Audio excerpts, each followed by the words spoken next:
Hi there, I'm the Mythkeeper. Welcome back to my channel.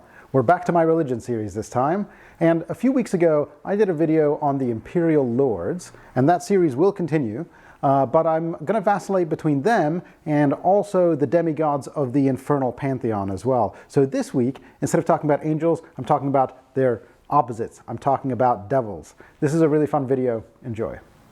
Devils and Archdevils. 3 weeks ago, I released my first video on the Imperial Lords, and I discussed the paragon race known as the Angels. But it's not just good-aligned souls that can ascend to a post-mortal paragon kind. Just as there are 3 good-aligned planes, there are also 3 evil-aligned planes, which are Hell, Abaddon, and the Abyss. In addition to petitioners, the most basic form that a judged soul can take, these planes are populated by 3 evil-ascended paragon types: the Devils of Hell, the Demons of Abaddon, and the Demons of the Abyss. In addition to these 3, there are a few other types of extraplanar entities that dwell in these planes. These include the Azuras, the Horsemen, and the Clipoths, just to name a few. This is the first of 4 episodes I'll be doing on a series on the High Lords of the Hells. In each of the episodes I'll cover one or more of the paragon races, and in this episode I'll discuss devils. First I'll talk about the most common varietals and forms of devil kind, and then I'll provide a brief summary of the most prominent High Lords, because just as with good paragon kind, becoming a paragon of vice and assuming the ascended form of a devil is sometimes only the first step in a longer journey. Particularly terrible or destined individuals become more than just a devil. They acquire a small spark of divinity and become one of the High Lords of Hell, either as one of the Malebranche, or an Infernal Duke, or Queen of the Night, or as a mighty Archdevil. Just like the Imperial Lords, they have their own worshippers, and they can bestow magic to their chosen clerics, and seek to influence mortal affairs, guiding mortals into the paths of depravity and darkness. Evil comes in many forms, and each of these Archdevils or Queens possesses individual personalities, agendas, and points of view.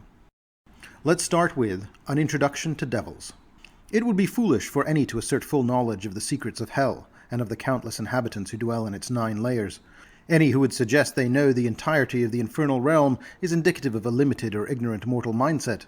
What I've tried to do here instead is to simply highlight the devils that have been most thoroughly documented by Golarion's prominent diabolists, sorted in terms of physical size, but not necessarily in terms of power, from the smallest devil to the largest. Imps vary widely in appearance, ranging through a spectrum of bestial traits and grotesque body shapes, though most take the form of red-skinned, winged humanoids with bulbous features. Such a typical imp stands a mere 2 feet tall, has a 3-foot wingspan, and weighs about 10 pounds. The imps are known for being craven, pandering, and sadistic weaklings who obey anyone stronger than themselves. However, they have calculated minds and patiently serve even the most unfit. They manipulate those who may think they are their masters and turn on them when the time is right. Summoning imps has become widespread throughout the material world, especially on Golarion, where there are a large number of diabolists. The imp is one of the first things a budding diabolist learns to summon. A lemure is a fleshy, stunted thing that stands just 4 feet tall but is fattened and bulky, sometimes weighing as much as 200 pounds. The lemures are creatures that emerge from the depths of hell, born from the filth of the most disgusting pit of the multiverse. They are fundamentally evil and have no personality of their own, waiting for infernal entities to shape them into whatever form their masters desire. Lemures are kind of like blank slates, with their minds existing but empty. They are maniacal, evil souls given flesh, and unless explicitly commanded otherwise by their betters, they will attack anyone or anything that happens to come their way. The Irenes are corrupted angelic spirits, turned away from the path of righteousness by infernal machinations. Most Irenes stand just under 6 feet tall and weigh approximately 140 pounds, even with their black-feathered wings that stretch over 10 feet wide. These fallen angels are some of the most valued warriors in the infernal armies, valued for their varied skills and prowess in battle. They harbor intense hatred for mortals, and often use their misleading forms to ambush and murder them. They use magical ropes, which also reflect their roles as ensnarers of mortal souls. Barbatos, or bearded devils, typically stand over 6 feet tall, though their squatting battle stances often make them appear shorter, and they weigh upwards of 200 pounds. Barbatos are Hell's rank-and-file legionnaires, who know only battle and obedience. They lack guile, but they make up for it with versatility and reliability, forming the ironclad backbone of hellish armies. When they are unleashed upon the mortal plane, their cruelty and effectiveness mark them as embodiments of the unflinching discipline of hell.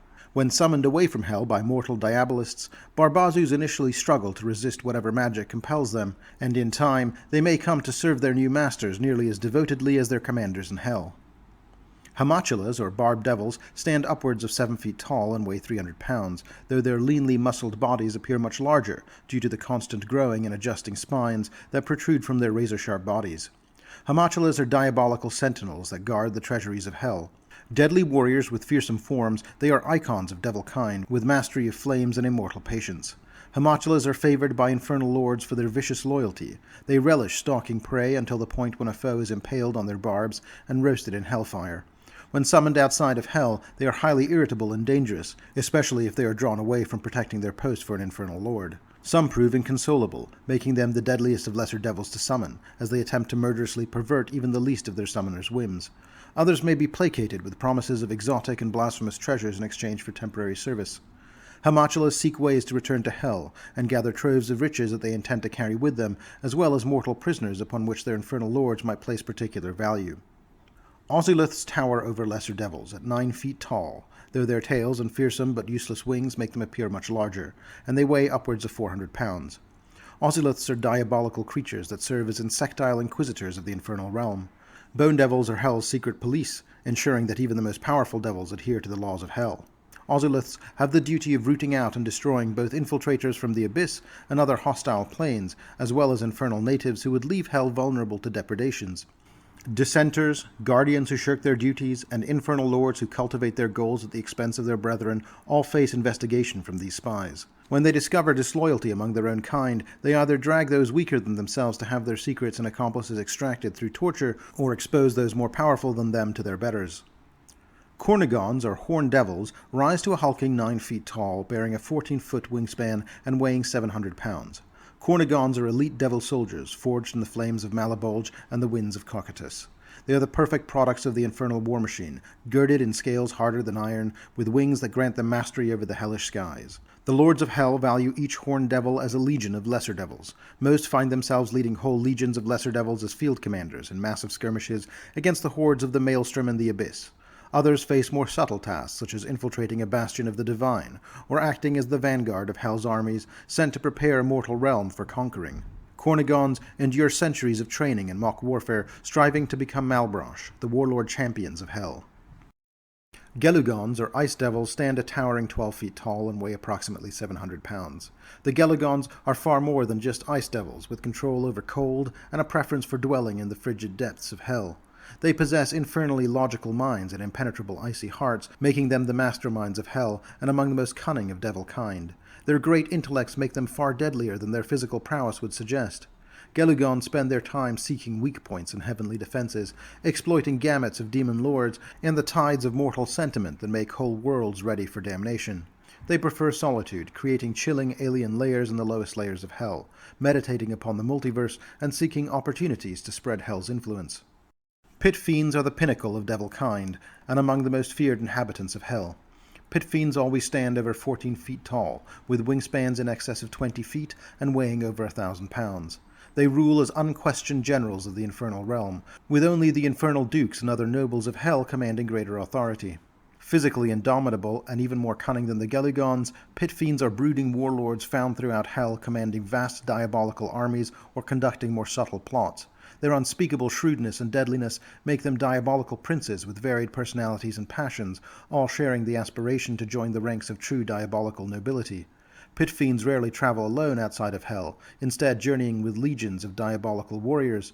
Those mortals who seek to command them must be among the most evil, specifically favored by an infernal duke, archdevil, or Asmodeus himself. The High Lords of Hell. The High Lords of Hell fall into 5 categories. First, there are the gods of hell, and the overall command structure of hell ultimately rolls up to one individual, Asmodeus, the Prince of Darkness, a god I discuss in more detail in my Infernal Gods series. There are a few other deities that reside in hell as well, but they exist outside of hell's diabolical command structure. These include the dragon god Dahak, also discussed in my Infernal Gods videos, the giant gods Minderhall and Zerzvater, which are discussed in more detail in my Giant Pantheon video, as well as the secretive gods of the hellish domain of Setsendu, Ye Jing and General Susumo, 2 gods that I won't cover here today, but I might get into in a future video on gods worshipped primarily in Tianxia. In the proper hellish chain of command, there exists beneath Asmodeus a whole host of lesser demigods, the most powerful of which are the archdevils, only 8 of which exist at any one time, and each of whom has been granted sovereignty over one of the 9 layers of hell by Asmodeus himself, who retains authority of Nessus, the 9th and deepest layer himself. Beneath the archdevils who rule much of hell lie 3 additional ranks of infernal demigods. The first are the Queens of the Night, which consist of 4 powerful demigods who have achieved the near impossible, establishing their own realms and power in a plane dominated by misogyny. Secondly, the Infernal Dukes are an elite caste of devil kind, from whom the next archdevil may someday rise. The least of these 3 ranks are the Malebranche, Hell's conquering Lord Generals, who have each been charged with conquering a specific planet on the material plane in Hell's name. The Archdevils. Mephistopheles, Lord of the 8th. Mephistopheles rules over Cana, the 2nd deepest layer of Hell, and is therefore the 2nd greatest authority in Hell after Asmodeus, and is consequently commonly known as the Seneschal of Hell. Cana is also called the Bones of Hell, a realm of immense spikes and chains amid a dark and dismal gulf. Mephistopheles is known by various titles, such as the Devil King, the Crimson Sun, and the Merchant of Souls. He is the most fervent apostle of hell, and his deadly temptations and fiery rhetoric are hard to resist. He possesses the resources and magic to grant nearly any mortal wish, but in exchange he plants the seeds of damnation within them, sealing each contract with mortal blood and gaining more souls in the process. Asmodeus, upon arriving in Hell, explored the domains that would become Hell's layers, and created Mephistopheles by molding the scorched skin of the land into a being of ashes and hellfire. Mephistopheles, the primogenial devil, knew the will of the pit and welcomed Asmodeus and his hordes, revealing to him the secrets that would make his empire an ordered and unconquerable dominion.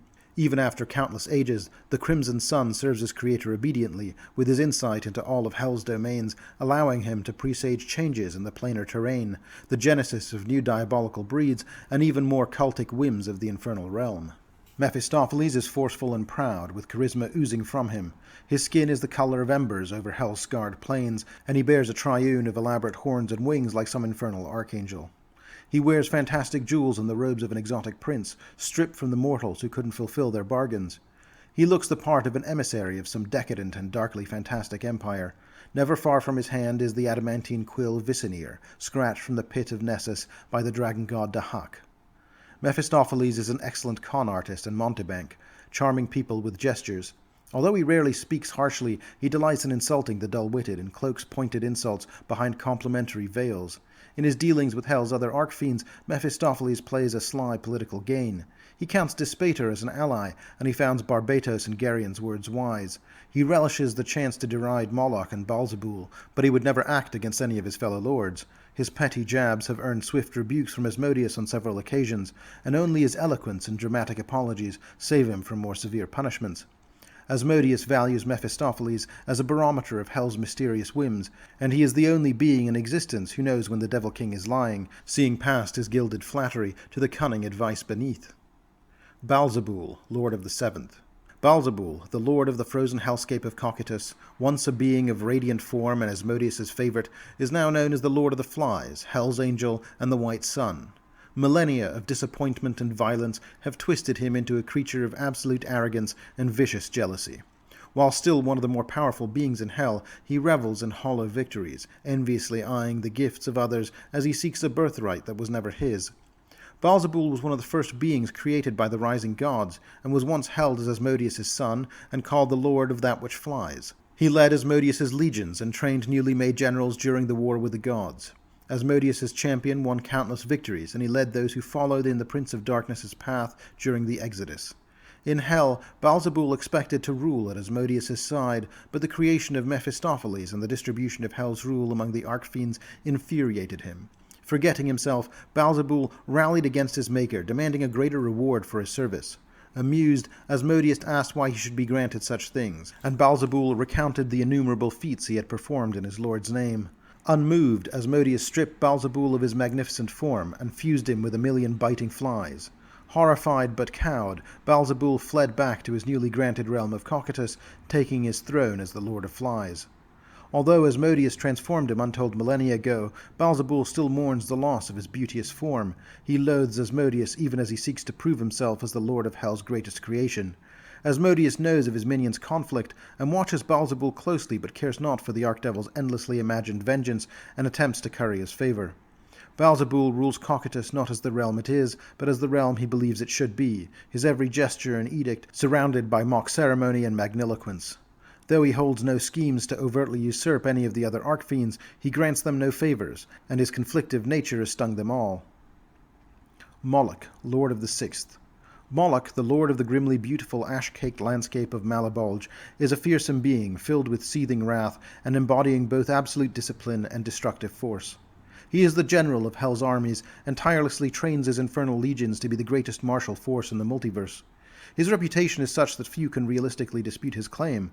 Also known as the Ashen Bull and the God of Fires, he demands absolute obedience from his followers, rewarding the skilled and ruining the weak. The General of Hell is a creature of the devastating inhuman aspects of war, wearing spiked armor encrusted with the blood of countless opponents. His helmet is shaped like a powerful bull skull, bearing bladed horns, and he wears the severed wings of the angel Imophiel upon his chest. His clawed gauntlets exert the strength of a titan, allowing him to heft the thorned sword Ramithane and the wicked battle-axe Goraltek. He never removes his armor, and on the rare occasions when it has become damaged, flames and the suggestion of fire-charred bones lie beneath. Moloch is counted among the most dutiful of Hell's Archfiends. Knowing that to falter means annihilation at the hands of the weak but massive armies of the celestial realms, he drives those under his command in endless drills and elaborate mock wars. His armies consist of souls, devils, other natives of Hell, and beings courted into his ranks from across the multiverse. He keeps vigorous control over his vast legions through legions of subordinates and militaristic dukes. His mastery of the tyrant's arts allows him to recount the dispositions and particulars of each army and commander in his service. The God of Fires is quick to punish even the slightest hint of insurrection or disobedience with impossibly cruel and fiery torments. Geryon, Lord of the Fifth. Geryon, lord of the flooded, festering and poisonous realm of Stygia, is a master of lies and a physical force to be reckoned with. He may appear to be a guardian or giant of Stygia, but he is much more dangerous than that. He is known as the Serpent, the source of lies, and the wild beast, and his existence defiles the multiverse. Geryon is the lord of all heresies and impossible knowledge, and he possesses a body capable of crushing legions and the intelligence to craft flawless lies. Geryon's towering figure is a terrifying sight to behold, with a bestial and chimeric appearance. He has the coils of a tremendous python for legs, capable of crushing legions with their envenomed scales. His body splits into 3 torsos, each bearing a deadly infernal weapon, an archaic shield, or the Horn of Lies, which he uses to spread new heresies throughout the multiverse. Geryon's angular snake-like features, reptilian eyes, and venomous fangs are visible on at least one of his unarmored heads. Geryon spends most of his time torturing the souls of long-dead scholars and pondering the depths of Stygia's sunken cities. He also delights in crushing the structures of mossy columns and rib-like buttresses that litter his domain. Occasionally, Geryon enters an oracular torpor and surrounds himself with his favorite scribes, charging them with recording his every hiss and murmur. These trances reveal perfect lies, capable of ruining whole lands, and blasphemies of devastating potential. Although he claims these heretical insights as his own, Geryon believes he may be but a conduit for the infernal whispers of Hell itself. Despite his trickery, Geryon's word is rarely given, and it is more ironclad than most things in the multiverse. He commands legions of Ozyliths, ordering them to scour Hell and the mortal plane for the greatest secrets they can find. Geryon warps the fulcrum of the most fascinating secrets and releases them back to the proper minds upon the deafening whispers of the Horn of Lies. He knows that hidden truths serve as soil for the most convincing deceit. Belial, Lord of the Fourth. Belial rules over the burning reaches of Phlegethon, which contains immense mines and is a place of endless toil. He is known by several titles, including the Pale Kiss, the Thorned Caress, and the Father of Whores. Belial also has assumed various aliases over the long millennia of his existence, such as Belhor, Juvart, and Makembicus, which reflect his ability to shift his form. Belial is a shapeshifter, seducer, creator, and deceiver who uses his skills to spread Hell's infernal seed and indulge his unquenchable lust. Asmodeus, before the Exodus, attempted to create the perfect being that could outshine all others in existence. He granted his creation complete malleability of form, resulting in a terrible and insane creature lost to the ravages of time that was said to have heaving flesh, golden hair, and luminous eruptions. In his second attempt, Asmodeus created Belial, who possessed the ability to control its shape, and a silver tongue to become whatever those around it found most appealing. Over the ages, Belial has taken the shape of every race in the multiverse and more, subject only to his infernal imagination. He takes on aspects he suspects other creatures will find alluring, delighting and flustering even the most disciplined. Belial has one of the most incredible imaginations in hell, commanding the respect and envy of the infernal elite. His creativity has spawned numerous deadly infernal weapons, perverse magic, and entire new races of devils.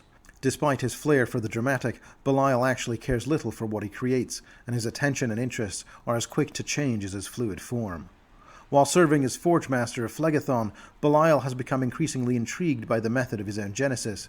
He seeks to recreate the powerful magic that brought him into being, but Asmodeus has rebuffed his inquiries, telling him not to concern himself with the dominion of the gods.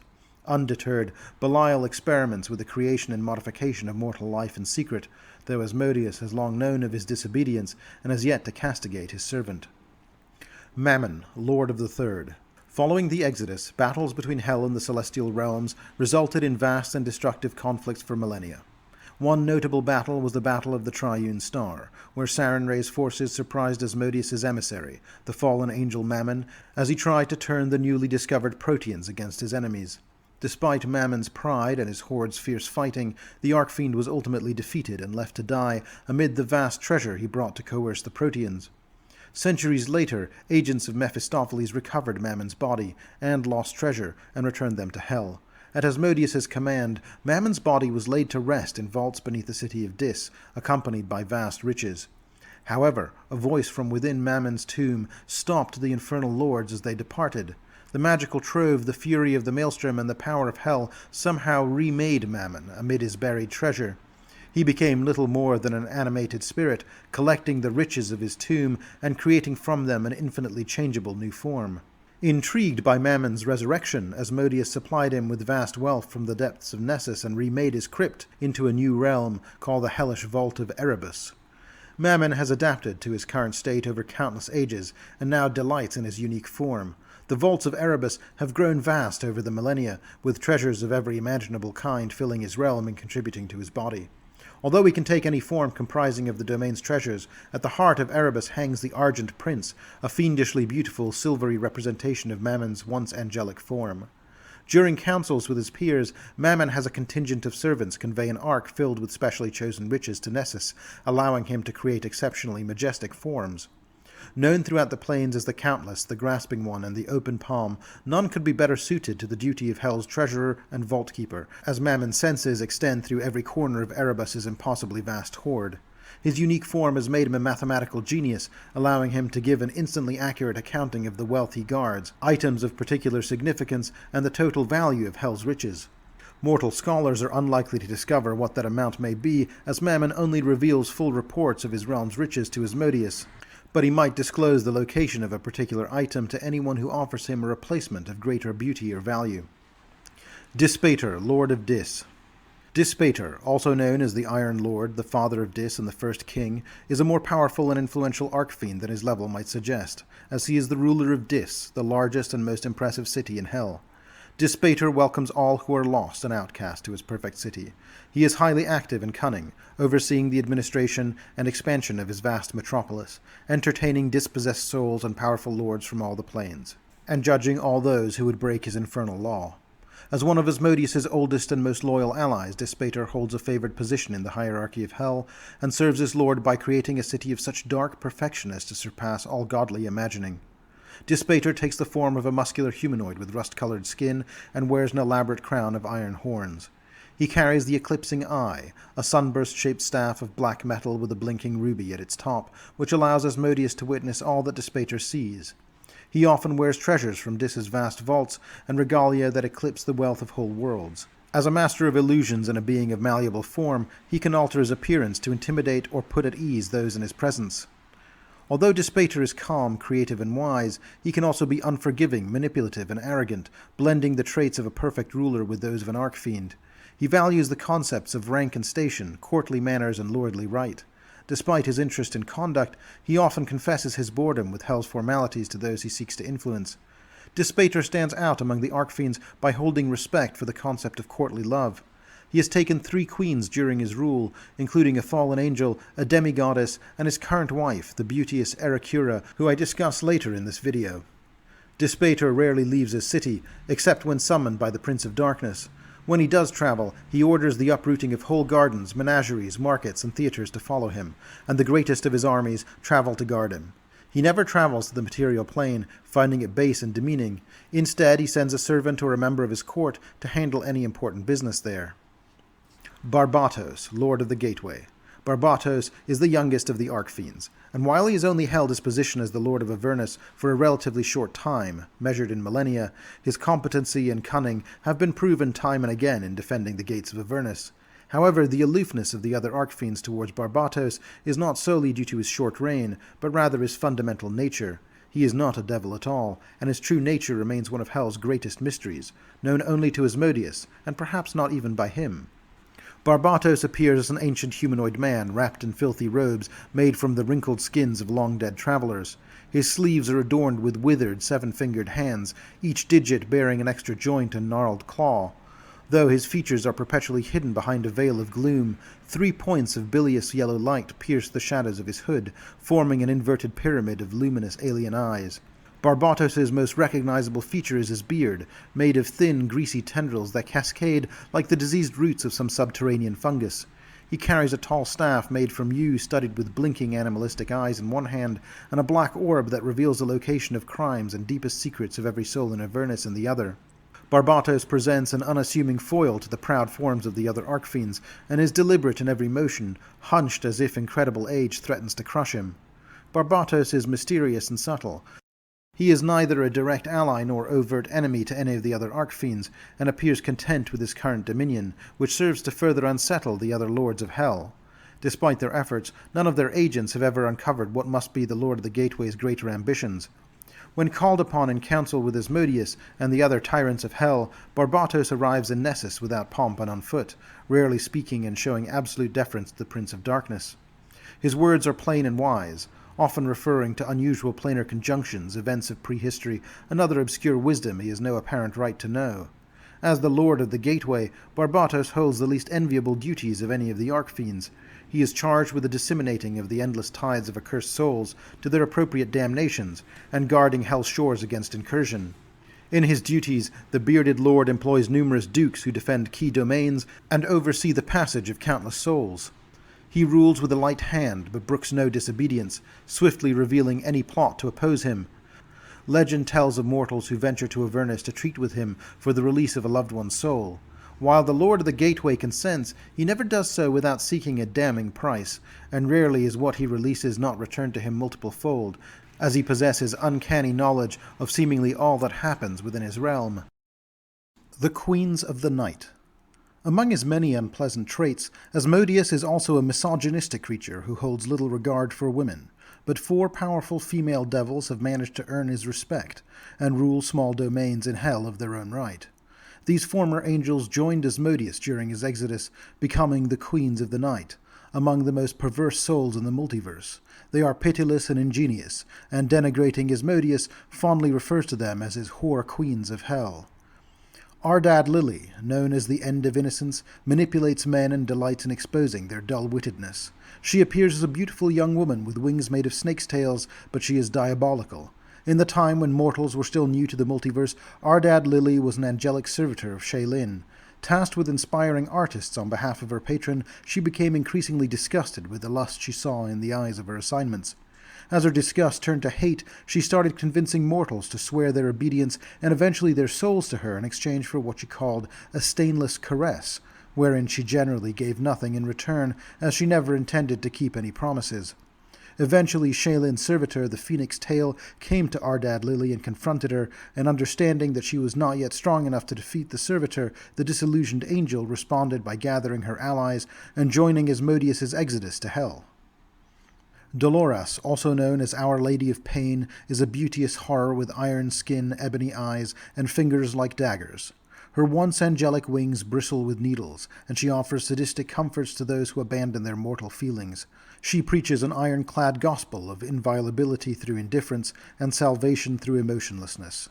When she was still a planetar angel, Dolores once served as a general under Erastil, and was tasked with defending heaven from a demonic incursion there. When the demons took her brothers captive, Dolores followed them into the abyss alone. Once she found the group of demons she thought responsible, Dolores chained them up, and tortured them for 66 days for her brother's whereabouts. That time of torture in the abyss changed her both physically and psychically. She realized that she no longer cared about her brothers by the end of it, and never learnt the truth about their fate, and assumes they are still dead to this day. Iseth, the Erinny's queen, is the first fallen celestial and an angel of hell. She is striking but fearsome, and consumed by hatred for all things celestial. Iseth was once a guardian angel, serving a long-dead imperial lord. She found herself perpetually frustrated, and held back by the incompetence of her superior and her less dedicated comrades, and ached to become an imperial lord of duty and vengeance, so she could command the legions that she wanted. Iseth became convinced that when her superior fell, she would grow in power and succeed her. When her commander made a decision she considered especially foolish, Iseth murdered her and her most trusted advisors. Before a tribunal of scholars, she plainly stated that she had made the right decision and it was for the greater good. In return, the horrified jury demanded a terrible sentence, but Iseth never grasped the full details of her punishment as she fled heaven, eventually making her way into Asmodeus's dark service. Mahathallah, the Dowager of Illusions, was once a handmaiden of Pharasma. I won't cover Mahathallah in more detail here, as I've already discussed her in my Infernal Gods video, which you can find linked in the description below. Although I'm covering her here, Erechura is not technically a Queen of the Night, as she does not actually rule her own domain in Hell. She is, however, a female demigoddess who dwells in Hell. Once a mortal soothsayer and emissary of Pharasma, she stole the secret to divinity from her goddess, leading to her banishment. Erechura delivered accurate prophecies to devils and became one of Dispater's closest advisors and diviners. Their casual romance eventually led to Dispater marrying Erechura, making her the Queen of Dis. For half of the year, Erechura lives in the Iron Scepter, her husband's palace. During the other half, she lives in Eleusis, her own parish within Dis's Iron District. In contrast to the iron, fire, and stone that dominates most of Dis, Eleusis is filled with lush vegetation. It is also home to a trio of Norns, Felixia, Rowan, and Celeste, who serve her as her advisors and handmaidens, in addition to her infernal pets. Erechura is often worshipped for her ability to thrive in a hostile environment and among dangerous beings, something which she instructs her devotees to follow. Her worship is virtually unknown on Golarion, and is for obvious reasons strongly tied to the veneration of Dispater. Among those few that do worship her are soothsayers, as well as predominantly non-evil rangers, who often feel nothing but disgust at Hell's evil, but admire Erechura for employing her subtlety and command over nature to become an important figure in an otherwise dangerous environment. The Infernal Dukes. Occasionally, amidst the infinite diabolical hordes of Hell, there emerge malevolent devils that embody various facets of Hell's nature, such as force, corruption, discipline, misery, and countless other vices.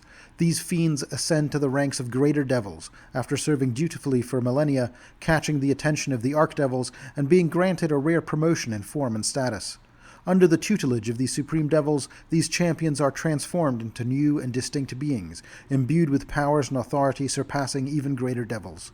From that point onwards, they become the elite nobility of devil kind, known as the Infernal Dukes. The most prominent of the Dukes are as follows.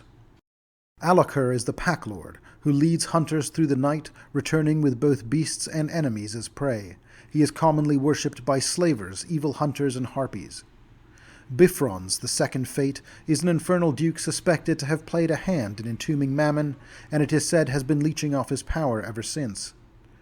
Crokel, the Soothing Sin, makes his home in a vast manor home surrounded by a vermin-infested bog on Hell's layer of Stygia. There he collects unique texts written in languages that never existed, and artwork depicting images from mortal nightmares. Dumas, the Glutton of Graves, commanded an iron fortress in the plain of Avernus. He was defeated by a celestial army led by the imperial lord Ragathiel, who burned his fortress to the ground with holy fire. Although maimed and humiliated, Dumas nevertheless survived the encounter, and remains a powerful entity to this day. Elegos, the Winged Rider, rides on a terror with 1,000 shackled limbs. He patrols the skies of Malebranche for incursions. Sometimes Elegos is an advanced scout for the armies of Hell, soaring over the lands and heralding their doom. Furcas, also known as the Knight of Laurels, possesses the secrets of plants and flames, both to create and to destroy. Furcas's domain is the Hanging Marches, which lies on Hell's first layer. His citadel, the Forked Pyre, straddles a cataract of lava and guards the Hellmouth Vulgaz, the most frequently traveled route into the next layer. Gap, the Rye of the Water Devils, holds the wisdom of centuries in his palms and brings a drowning to his enemies. He is a gargantuan tentacled figure with 4 eyes, a piscine head, and ram's horns. He possesses a great wisdom and knowledge, but his grasp brings a drowning death. Harborim, the Burning Hearth, resides in his prison fortress of Lasraspan. Nearly 8 miles in length, it is a covered iron walkway which holds prisoner the souls of some of the most dangerous beings which have ever lived. Commanding legions of bone devils, Duke Harborim holds them imprisoned for reasons known only to himself and his superiors in Hell's hierarchy. Giravidane is an infernal duke with a body made of rotting flesh, ruling over a cavernous empire in the 7th Circle. He is a sycophantic servant of Baalzebul, and is a patron to the debilitated, dependent, and frail. Kalma, the rasping count, is a refined and beetle-like creature. It is said Kalma's vile reek draws to him flies from countless worlds, bearing the souls of the unburied. Kalma is a loyal and highly esteemed servant of Barbatos, and guards the Bone Stair, an intermittent passage to Dis. Lorcan, the Red Reply, is a unique devil who has a strong following among vampires. These vampires make pacts with Lorcan to protect their souls in the event of their destruction. His most tenacious following is in the nation of Ustalav, where his cult is opposed by the esoteric order of the Palatine Eye. Lorcan shares the infernal kingdom of the Revenant Court in Malebranche with his fellow Duke Ruthvane, with whom he wages a subtle war for the souls of their vampiric worshippers. Malthus is the 5-beaked infernal duke who holds court from his fortress tower, the Watch of Arakard, on the 3rd layer. There he commands a legion of devil archers who guard the entrance to the Hellmouth Synocade. Malthus is also the overseer for the arms trade between the 3rd and 4th layers of Hell. Nergal, also known as the Slow Death, rides into battle with disease and poison, fire and mercilessness, and is the foe of all soldiers. Nergal was created from the lesser half of the greater deity Nergal, which plunged into hell after a kavna clove him in two and sent both parts tumbling into the maelstrom. The greater half, which fell into the abyss, kept the name Nergal and became a demon lord, for whom Nergal maintains a seething jealousy. Osse, the Duke of Claws, holds court in a city of Ganapthal, in the outlands of Dis. He commands mighty infernal forges powered by lost souls, which produce Hell's most notorious war machines. Guarded by his 30 diabolical legions, the Duke of Claws is said to be developing a device powered by an ancient protean relic that emits emanations that can steal people's sanity away. Pyrrhus, the Whispering Vial, is an infernal duke associated with narcotics and drug abuse. He is obsessed with the idea that drugs can be used as a weapon of destruction, and that there is no more effective way to lay waste to a populace than to have them welcome their own demise. A rarity among dukes, he possesses 2 separate infernal holds, one in the 5th and one in the 2nd layer. Quindiovaus, the Vicious Guest, welcomes himself upon every land and person, claiming every wonder as his own. He is a demigod of colonization and exploitation, and he is associated with exploration, conquest, and plunder.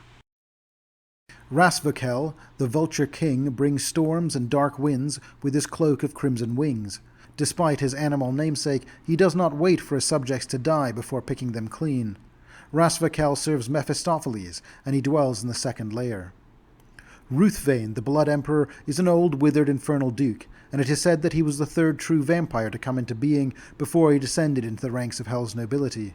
As discussed earlier, Ruthvane shares the infernal kingdom of the Revenant Court in Malebranche with his fellow Duke Lorcan. Ruzel the Sable-Tongue is a particularly sharp-tongued infernal duke who enjoys convincing souls to rescind their beliefs and join him of their own free will. One of Hell's finest blasphemers, Ruzel is said to be capable of turning living creatures into the undead with but a sharp jest. Sabnak, the Forge Master of the Living, is a servant of Belial, and is the master of the Phlegethonian fortress known as the Prototypes. There he and his legions of homunculus create foul devices, not out of iron and fire, but from the very souls of the damned. These writhing constructs are then released from the warehouse to spread their misery all across the infernal realm. Titivilis, the Scrivening Count, is an infernal duke who serves Mephistopheles and lives in the 2nd layer, meticulously keeping records on everything everyone owes or who have made promises to his infernal lord. Uruscriel of the Metal Wing wields a blade that sunders all weakness and hides a vision of the divine beneath his armor. Uruscriel has a rare creature in his service, a Gigas, a first-generation child of the Titans named Kel the Denier, that serves him as warrior and torturer, sometimes making trips to Galarian on Uruscriel's behalf. Vapula is an Infernal Duke who oversees the treasure houses of Dis, known as the Pyrite Vault. He is served by a host of white gauntleted Engvals, who help him protect and manage the priceless items stored within. Voyus, the Croaking Count, is a giant crimson six-legged toad-like creature who dwells in Stygia. His preferred method of dispatching his foes is drowning them in fetid or filthy waters. Wilgart, the Unbroken Word, is another servant of Mephistopheles, dwelling in the second circle with his master. He serves as the supreme judge in Cana, a powerful and significant position across the entire infernal realm. Zasnafar, the Faceless Truth, is a servant of Belial, and lives with Belial in the great palace of Idalisk in the heart of Phlegethon. He is a god of masks and ugliness, and his preferred pastime is to torment formerly beautiful mortals. Yanganti Tan, the Wildness who wanders the dark, is said to be able to hide all the terrors of hell beneath his cloak of night. He rules over a mobile divine realm which constantly teleports across Stygia, and scholars believe that he might actually have a Fey origin, which seems like it might be true but has never been confirmed. Zabos, the Prince of Broken Glass, is a demigod of privilege and arrogance. He takes whatever he pleases to sate his boundless boredom and claims all the world as his own. There is a large cathedral consecrated to Zabos in the vampire underground of Caliphas, the capital of Ustalav, and the vampire aristocracy of that decadent city are drawn to his aloof confidence. Zipar is a lord of kidnapping and bodily experimentation and transformation. He earned his title, the Forever Sire, by creating numerous new types of fiends with his bizarre experiments. The Malebranche. The Malebranche, the lowest-ranking deities in hell, are selected every 5,000 years from the Cornigon devils and undergo a torturous transformation to become a singular creature. Occasionally, the forces of hell find it important to enter the material plane in full force and conquer an entire planet. The Malebranche are always created specifically to conquer a material world in this way. Despite being chosen for their leadership in Hell's invasions, Malebranche do not always rely on brute military force to achieve victory. Rather, many of these devils are cunning manipulators who seek to corrupt the defenders of a realm before unleashing their armies. Alekino, the Jester Prince of the Cage, is responsible for preparing the world of Galarian for conquest by the forces of Hell. He is a master of disguise as well as a trickster who seeks to befriend anyone with power by using a dozen voices and 100 different faces. The Harlequin Society, a masked congregation of the elite in the Ustalavic city of Karkau, whose members meet to indulge in forbidden debaucheries, is secretly a cult of Alekino. Barbaricha, the Fearsome Father, is known as an ancient and wild being. It is rumored that he has fathered an entire army of evil creatures born from the fecund depths of the darkest jungles. Kanyatso, Hunter of Souls, is renowned as a hunter who races across the world and personally seeks out and slaughters those who oppose his plans of bloody conquest. Calcabrina, Mistress of Twilight, is said to dwell in a tower of pure ether, has great power over dreams, and can supposedly put a man in a sleep from which he will never awaken. Kirchato, the Glutton Slaver, has a reputation for his endless hunger, devouring all who oppose him and then vomiting them back up as his own unliving servants.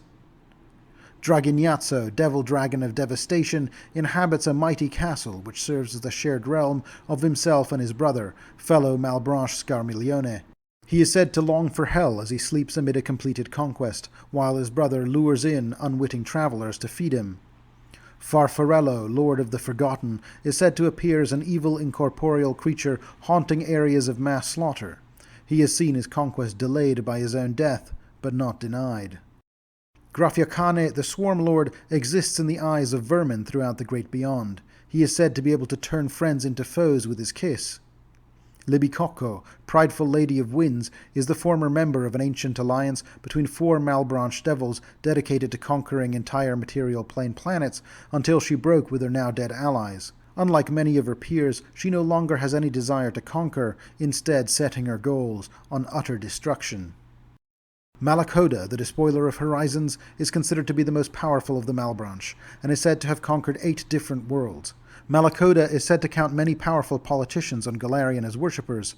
One of the most prominent of them was the now-deceased Corvosan queen Domina Arabasti. Rubicante, he who grows red, is the flame-shrouded prince of rust and ruin, and is said to speak words of sense and peace to those who burn in his fiery embrace. Rubicante was worshipped in the fallen realm of Thassalon, and ruined shrines to the Devil Lord lie in wait in the remnants of such Thessalonian settlements as Zinchalast. Scarmiglione, the Pale Promise, inhabits a mighty castle which serves as the shared divine realm of himself and his brother, fellow Malebranche Dragignazzo. He draws unwitting travellers close to feed his brother, who sleeps amid the spoils of his great conquest. Thank you so much for watching. If there are other demigods that you'd like to hear about in my religion series, please let me know in the comments below. If you like this content overall, please be sure to like and subscribe, and I'll see you next week.